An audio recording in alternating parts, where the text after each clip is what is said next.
Georgia, Minnesota Steel.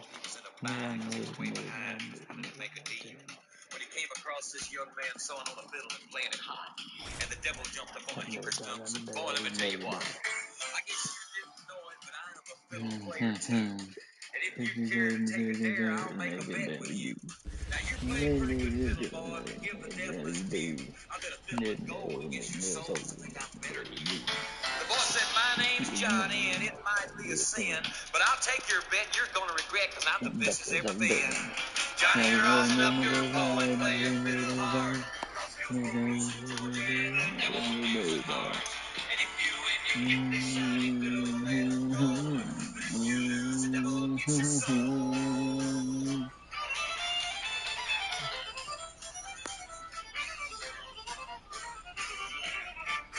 Devil opened up his case and he said, "I'll start this show." Fire flew from his fingertips as he rosined up his bow. And he pulled the bow across the strings and it made an evil hiss. And a band of demons joined in and it sounded something like this.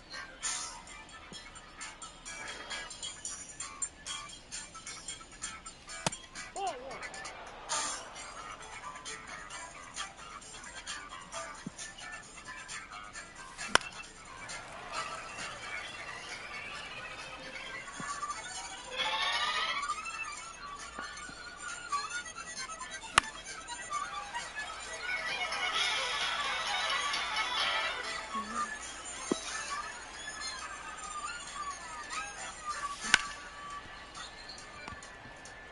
When the devil finished, Johnny said, "You're pretty good, old son.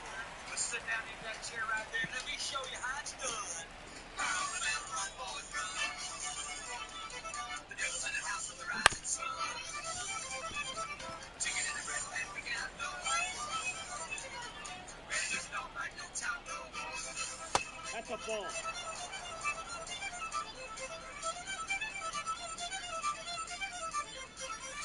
Nope, inside, ball two.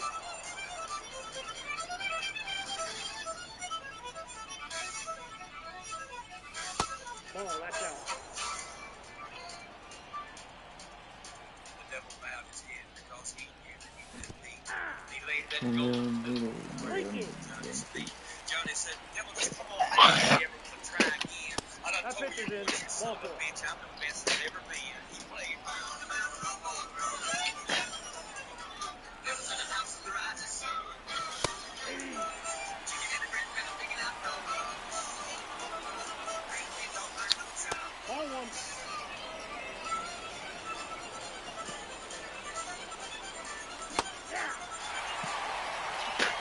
One ball, two strikes.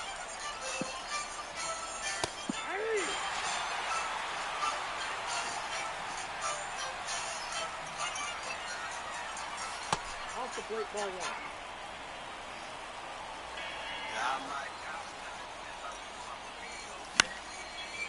And if I die tonight, at least it's still better still if I say I got two graves dug, one for me and one for the motherfucker standing in my way.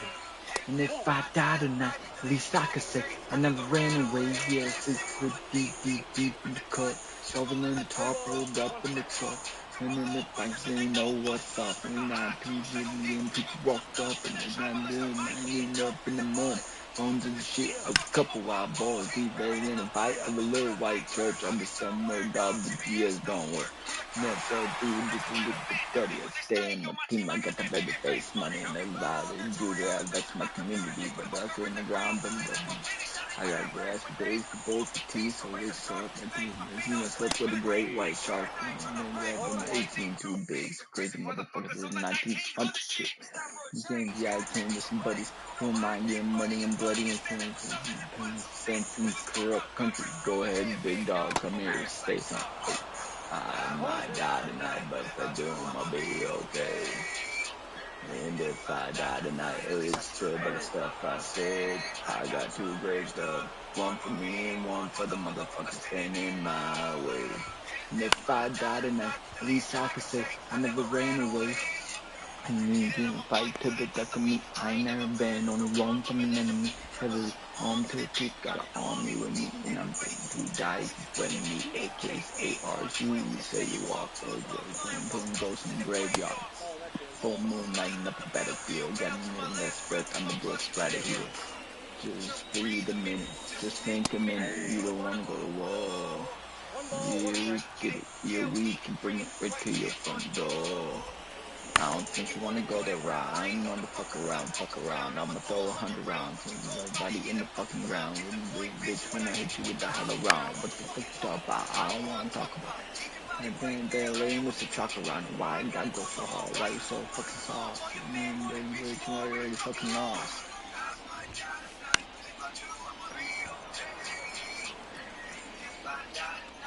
Some of the stuff I said, I got 2 graves dug. One for me, one for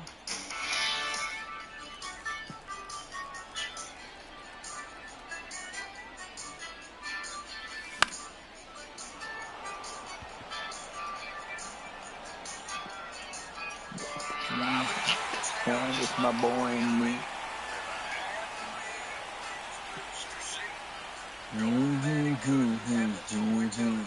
We're gone. Fuck, green triple line. We gotta start taking. We ain't taking, boys. We gotta start taking.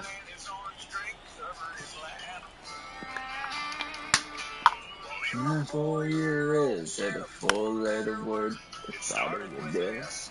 And I was concerned, cause I said, son, now where'd you learn to talk like that? People have been watching you, that ain't that cool. I'm about to wanna be like you, eat all my food, and go as tall as you are. Fuck me, dude. And cowboy boots and camo pants, yeah, we're just as I can handle that.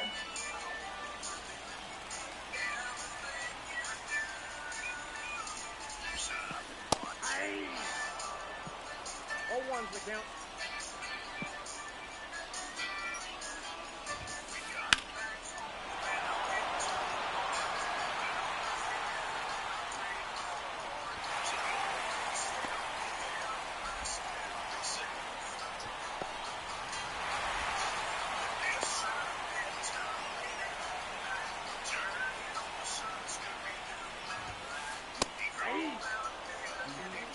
All in one.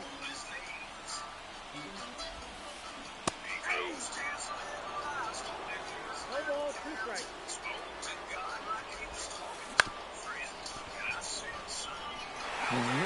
What the fuck are we doing?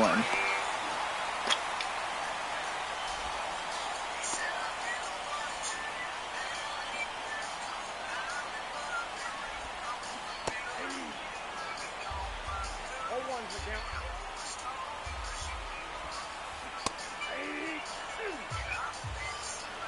All 2 the count.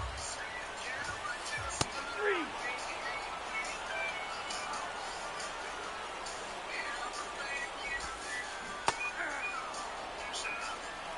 All in one.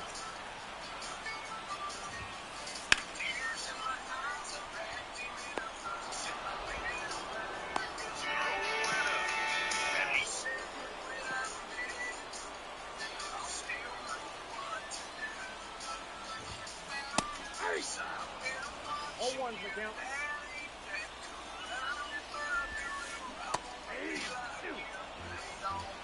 0 and 2. 3.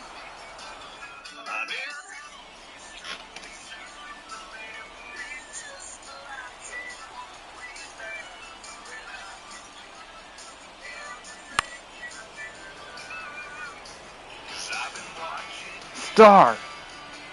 Lay down.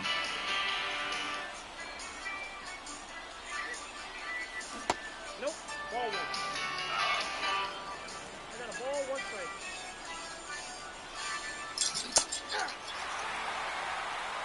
One ball, 2 strikes. 3.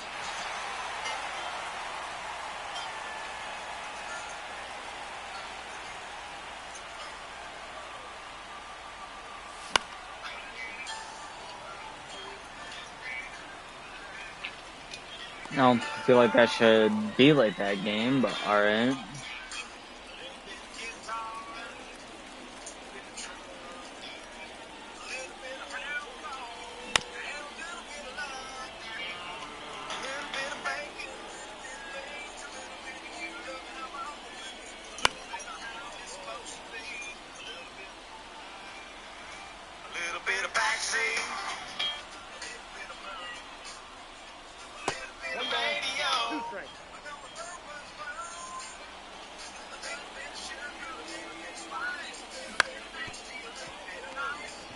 How are these all horrible fucking contacts?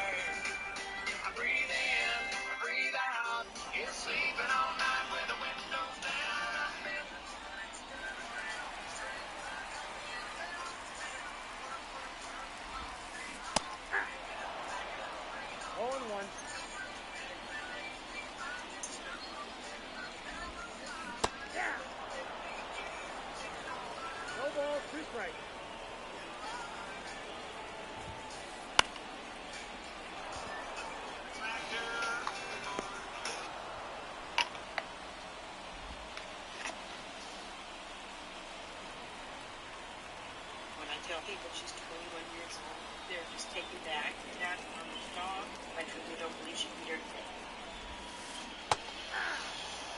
I write it down for him instead.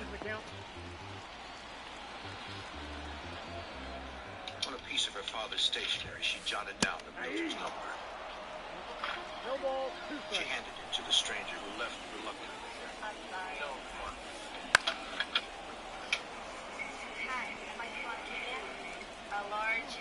Since it was getting close to dinner time, the older sister called to order a pizza. The closest takeout place was 10 minutes away. Girls, I'm going to get a pizza. I'll be The back. girls didn't want to leave their room, so the teenager let them stay.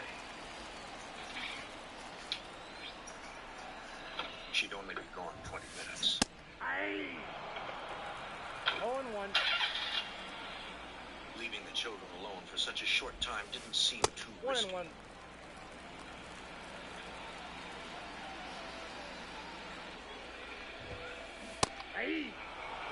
Just moments after she left, the doorbell rang again.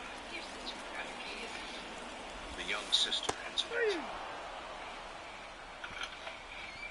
Hi, I was here a little bit ago. The shirtless man had returned. The girl went to fetch him a phone book from the kitchen. 0-1 for count.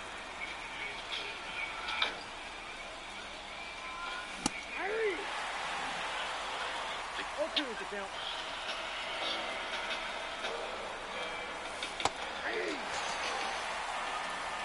The feet again. A young girl. The girl slipped into an open closet. Count 1-0. Dragging the younger sister, the man burst into the room. 2 balls, no strike.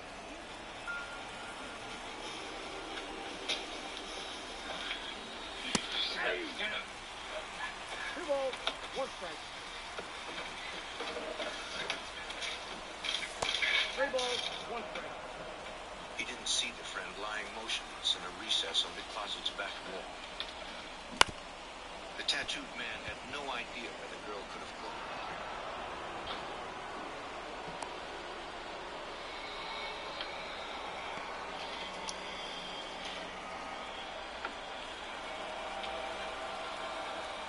Hearing no more movement, the girl's friend risked leaving the safety of her hiding place. 0-1.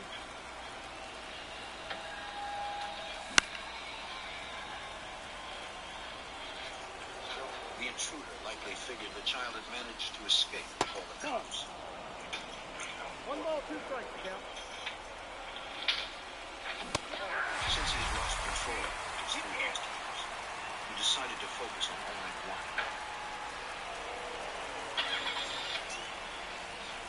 The kidnapper forced the young sister into the family's car and sped on.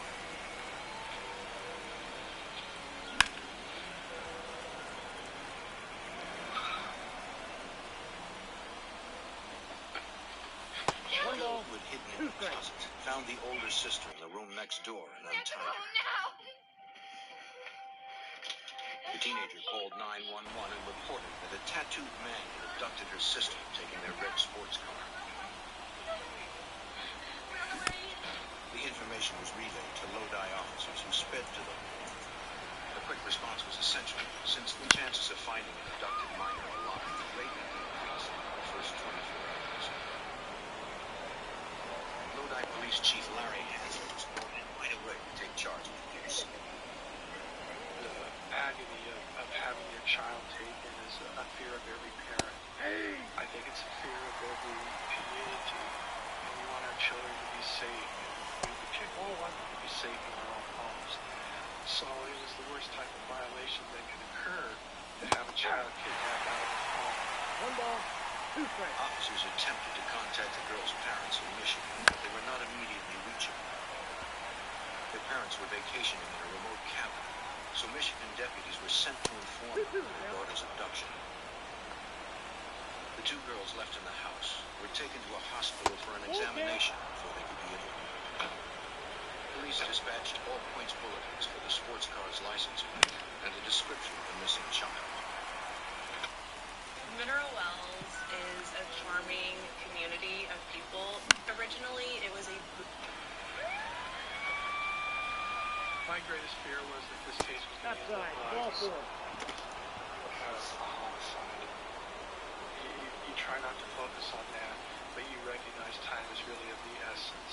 And that individual kidnapped that little girl for a specific reason, a reason that we were only speculating, but he knew in his mind and heart what he was going to do. And so we were just trying to do everything we could to recover her as quickly as possible and hopefully avoid that. The chief wasted no time in calling in the FBI. Special Agent Charles Riley of the FBI Sacramento Field Office really had to act quickly if there was any hope of finding the young girl. Sometimes the kidnappers go interstate, sometimes they don't. The problem is we don't know. And if you wait until you know there's an interstate nexus to the crime, sometimes it's pretty late in the game to get good information. So we generally jump early on a kidnapping. By 8 p.m., more than the child was taken from her home. Crime scene technicians from the FBI's evidence recovery team and the California Department of Justice processed the rolls where the girls had been held captive. For the next 12 hours, they collected hairs and fibers throughout the house. Technicians also dusted surfaces for 1 fingerprints. ball, 2 strikes. They hoped that trace evidence left behind could help identify the unknown perpetrator.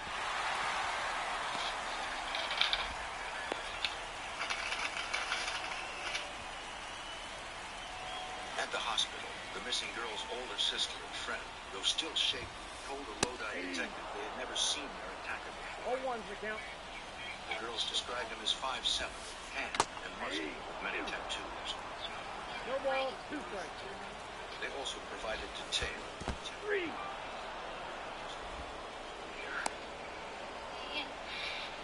The younger girl said that she felt scared when her friend didn't respond to her calls after she'd left the room to answer the door.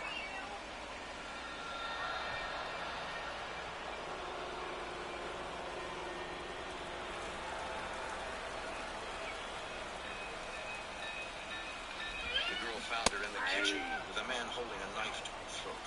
All 1. Instinctively, the girl tried to protect her friend, but the man was too powerful. He forced both girls out of the kitchen to the bedrooms upstairs, and then the older girl when she arrived moments later. The girl said he threatened to kill her if they didn't do as he commanded. He feared what he might have already done to the girl who he'd taken. As the only witnesses, they would need to give more detail to his sketch artist as soon as they were released from the hospital's care.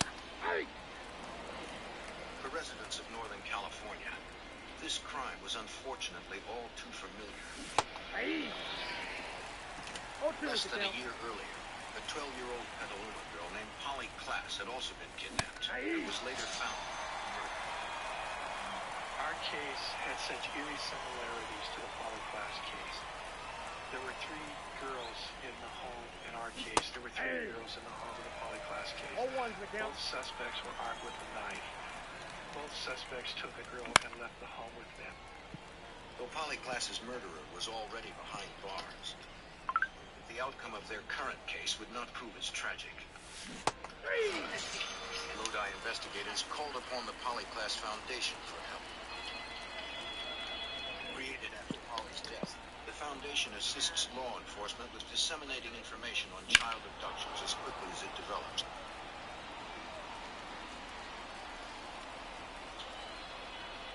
It was one of the first phone calls that I made. I contacted them because they have resources to assist in this type of investigation. They have their own network system. They have 24-hour gas stations and 24-hour convenient type stores that they will fax, copies of a flyer, and those will be posted so that if people are traveling through, they can be aware of this particular incident. At the Lodi police station, the girls provided a description of the suspect to a sketch artist. As they had told police at the crime scene, each of the perpetrator's upper arms were covered in tattoos, and in the middle of his back, the man bore the unfinished outline of a skull's face. He had blonde hair, blue eyes, a mustache, and a scruffy beard. Investigators sent the sketch to every law enforcement agency and media outlet in the area. 20 miles away, on a desolate road in the rural area of San Joaquin County, a rancher was on his way home at about 8:30 p.m. when he noticed a brush fire in one of his pastures.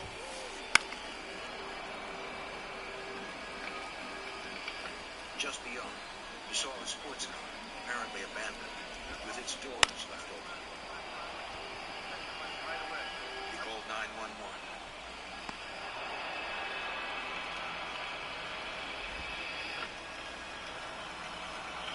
Firemen were the first to arrive on the scene.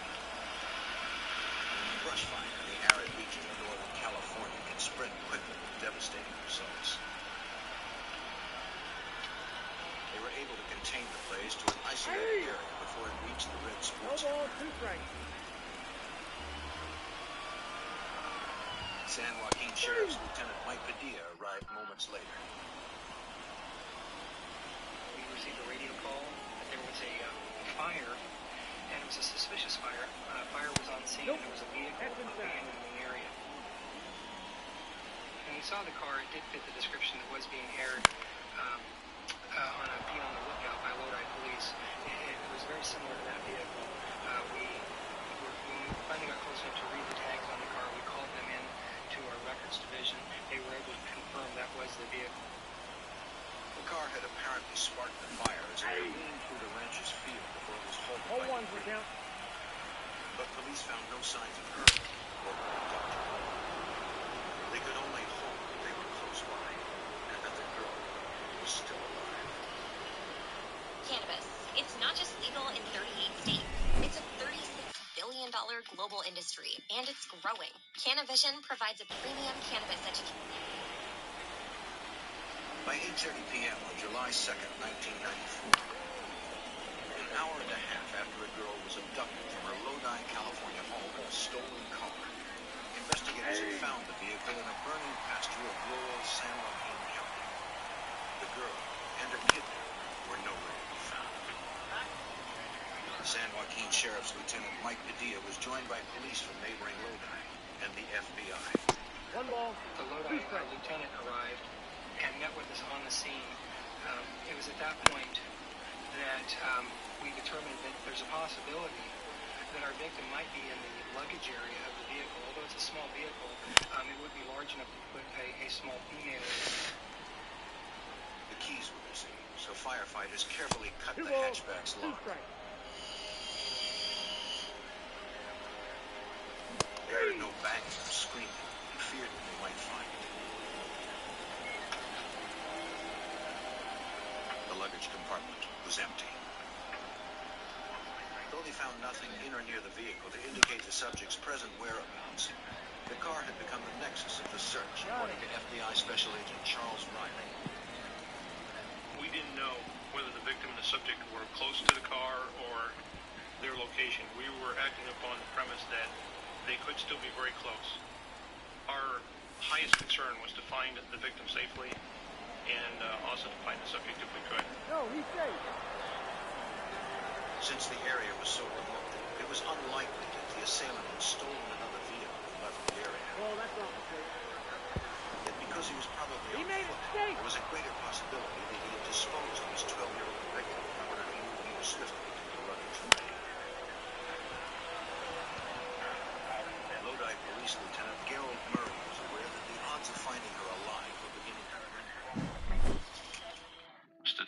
usually a victim does not live very long once they get in a rural setting and the suspect has control, and it's like it is in this type of situation.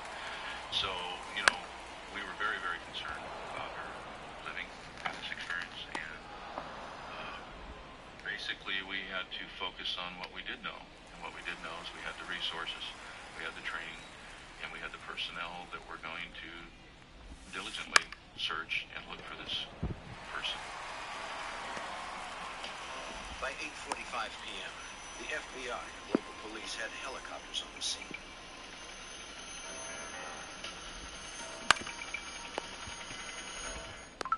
From above, they would help guide investigators to the girl or her abductor if they responded.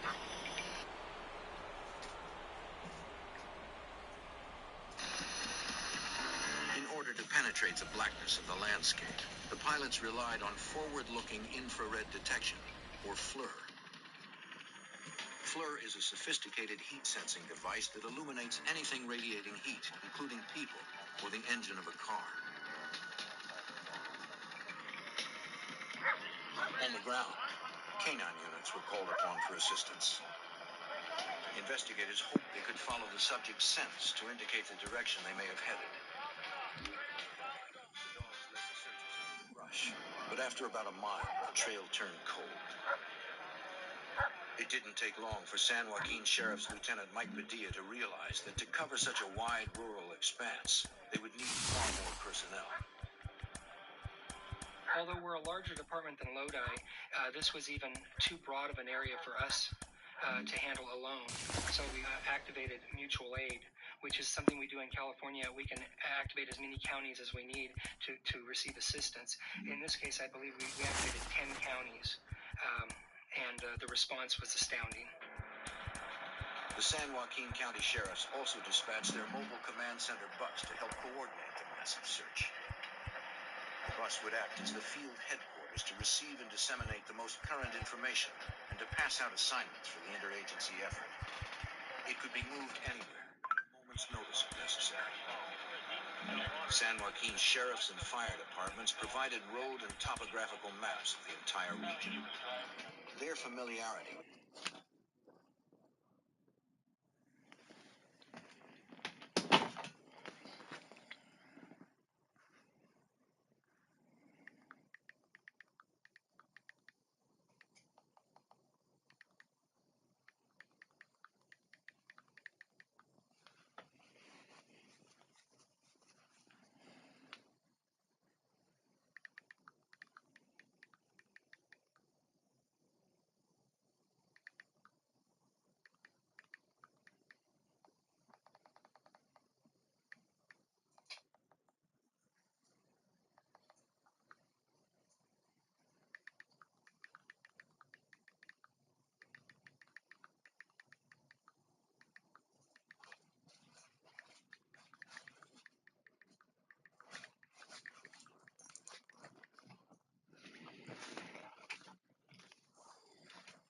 the area would be an invaluable resource to assist the FBI and Lodi police in containing 2 square miles, the maximum distance they could handle with limited personnel. Their first task was to set up a perimeter, as FBI Special Agent Charles Riley recalls. I got their stolen bases. We didn't know the time frame from when the car first arrived until we were there looking for the victim and the subject. So we tried to set up a perimeter on a spot we could function on. In this case, we chose roads circumventing the area where the car was found. And unfortunately, those roads were a great distance. It was in excess of a mile in every direction around the car, and we had to try and run a perimeter to make sure no one left that area. California Highway Patrol units, San Joaquin Sheriff's deputies, and the Lodi police conducted rolling and stationary surveillance along major routes into and out of the area. The perimeter stretched like mile-long spokes of a wheel emanating from the abandoned car on the ranch. Several helicopters remained in the air, hoping to glimpse the young girl or the fugitive with their infrared radar. Within the perimeter, teams of searchers began to canvass the homes and ranches scattered amongst the hilly terrain. They considered the possibility that the suspect may know someone in the region. Sheriff. Agents and officers provided a description of the kidnapper and his victim and asked homeowners if they had seen anything unusual in the past hour. They found no one who had, and most were surprised to learn of the extensive manhunt. With the assistance of deputies from the Calaveras County Sheriff's Department, we were able to assign them to do basically a property-to-property search to, first of all, search all the structures on that property. Second of all, account for all the vehicles, farm equipment, ATVs, that sort of thing. And also to inform the residents there of what was going on in the event for suspect.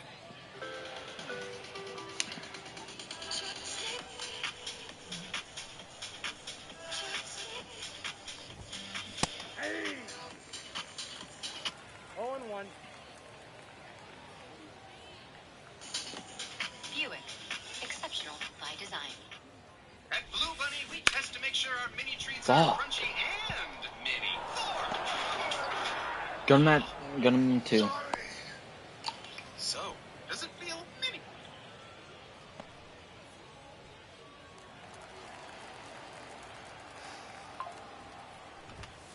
Fuck, come on, kid. 1-0.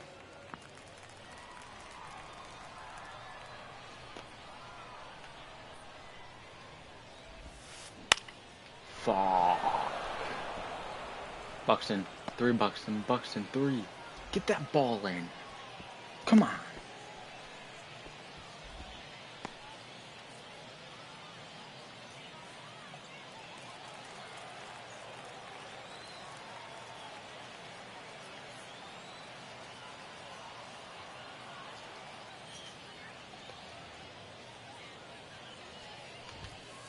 Ball in. Dude, urgency needs to be a fucking thing.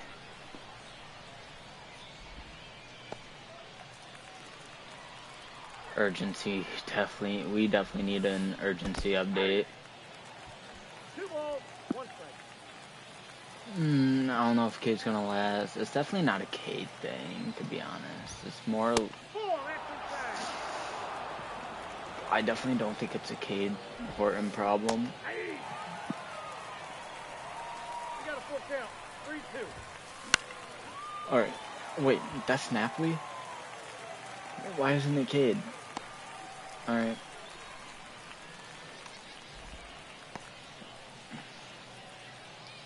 Definitely glad the ball didn't drop, because if it did, yeah. We throw it to,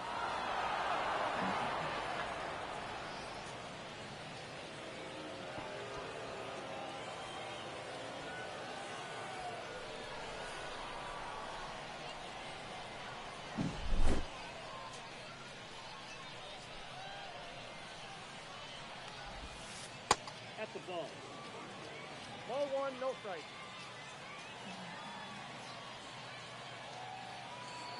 There were many outbuildings and barns located a short from the abandoned car. Landowners directed officers and agents to where they were located and allowed them to search every structure. he got locked in. Over the next 2 hours, dozens of teams 1 ball, found no trace 2 of the strikes. tattooed man or the young girl. Because the area was vast, officers fastened yellow ribbons to structures at the front of the properties they had been to, so the next group would know that the location had been searched. But as thorough as the teams were, the uneven terrain favored the suspect. So teams would come back and ask them, in the area that you searched, in there, and usually, oftentimes they said it's possible. You would have to sit still, sit quiet, and sit hidden, but it's very possible. By 11 p.m., over 4 hours since the girl had been taken, searchers still had no way of knowing if the child was alive or dead, and no indication if she or her abductor were still in the area. Investigators hoped that alerting the public at large on the 11 o'clock news would prompt leads. Lodi Police Chief Larry Hansen held a press conference and faced questions from the community, including his own children. I have 5 children. My youngest was 5 years old at the time, and she was aware that this kidnapping saw me on television. She was talking to my wife, asking questions. You know, have they found the little girl? Have they found the little girl? Unfortunately, the chief's wife had to tell their daughter that they had not. Hey! And as the hours increased from the time of her abduction, survival for the missing girl did not seem likely. By 5 a.m. July 3rd, 1994, Fuck that shit. more than 10 hours had